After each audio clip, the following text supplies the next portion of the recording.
Well, the Sherwood Park Crusaders snapping a 3-game losing streak with a win on home ice Friday night against the Lloydminster Bobcats with a 6-2 victory for their third victory over Lloydminster this season. Taylor Medak and Adam Kamara here with your post-game wrap. And Adam, the Crusaders took a little while to get things going in the first period, but ended up getting a 2-0 lead.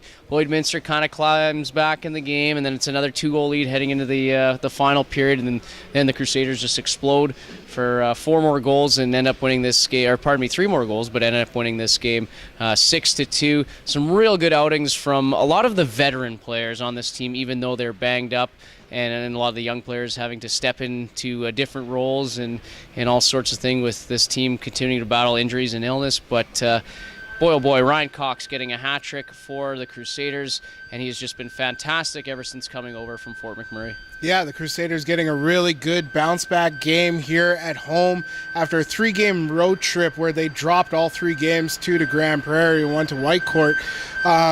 You would think that maybe that consistency level wasn't there, and maybe the losing streak might continue here at home, just the way things have gone for the Crusaders over the course of the season. But they were able to get back here, take on a team that is the lowest scoring team in the Alberta Junior Hockey League. They were able to shell them for 6 goals and only give up 2 themselves. And yeah, you mentioned it, Ryan Cox, a hat trick, and he had a fantastic game. Dylan Stewart, and of course the captain, Brendan Callis, with 3 assists as well tonight, where you said it, the veterans picked up the game, picked up the slack, and the younger guys kind of followed suit. But I think the biggest key to this game was the Ben McLeod hit in the first period, where a Bobcat tried to beat him wide on the far side, and Ben McLeod did not let him get by, made a huge impactful hit, and then the Crusaders are able to get goals after that, where they looked a little sluggish to start off the game, Taylor. Yeah, and that Bobcat was 6'6", 233-pounder Max Mike McLean, not Max McLean, Mike McLean. Max McLean, that's the arena in Camrose. But Mike McLean, yeah, taken down by Ben McLeod, and got the bench going, like you said, got the ball rolling for their goals scored. As well as we talk about veteran players, Josh Deschain, goaltender, newcomer to the Crusaders, but he's been around junior hockey for a while. He makes 34 saves in his first victory on home ice for the Crusaders, only his second victory of the year.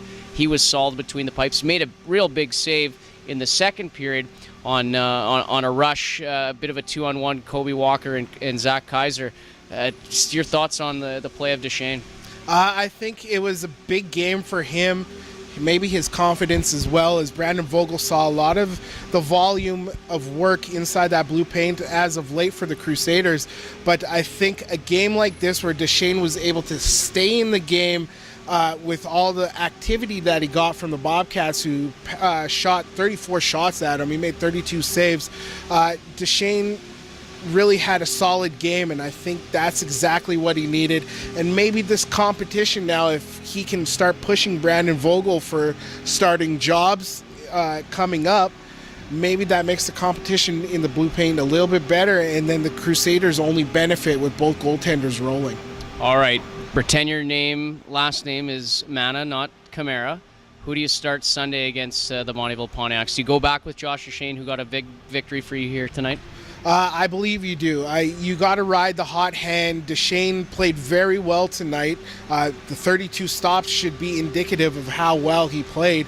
And you just got to keep going with the guys that really produce for you. And tonight he produced. He played very solid. He didn't have a weak goal. The second goal may have been a little weak, but for him it wasn't, just because there was so much traffic in front of him, and it was a point shot that just was high and just got by him. But I do believe he deserves the start on Sunday against Bonnyville, and just continue the play. See if you can get the same kind of game Sunday afternoon as you did here tonight against the Bobcats. Yeah, the Pontiacs heading into the weekend here, struggling of late, losers of 8 in a row. They get a game Saturday before they come to Sherwood Park, but for the Pontiacs, they haven't been here yet this year, the last team in the north for the Crusaders to host at the Sherwood Park Arena. But they've dominated the Crusaders so far in the regular season. The first 2 meetings, already 12 goals in 2 games scored against the Crusaders in those matchups. The Crusaders did get credit for the victory in the first game, which was a huge blowout earlier on in the season because of an illegal player used by the Pontiacs. But nonetheless, the team is treating it like they have played absolutely awful against the Pontiacs, and Coach Mana has attributed that to being run out of the rink, that sort of thing, and not being ready to play a physical type of game. Hopefully a change of venues should provide maybe a spark for the Crusaders in this season series. Yeah, and seeing how well or how poorly the Pontiacs have played, maybe this is a game where the Crusaders don't look past, but they look forward to the matchup against the Bonnyville Pontiacs because they are such a struggling team, and maybe they can finally get off the snag against the Bonnyville Pontiacs this season. But they just have to come prepared. That's going to come from head coach Adam Mana, associate coach Jeff Wojcicka, and then the players themselves. They got to come out. They can't have the sluggish start that they did tonight against the Bobcats, where the Bobcats kind of tilted the ice towards the Crusaders' end. They have to come out firing. They have to come out wanting to hit, wanting to score, wanting to beat this team just because of the doldrums that the Pontiacs have been in, Taylor.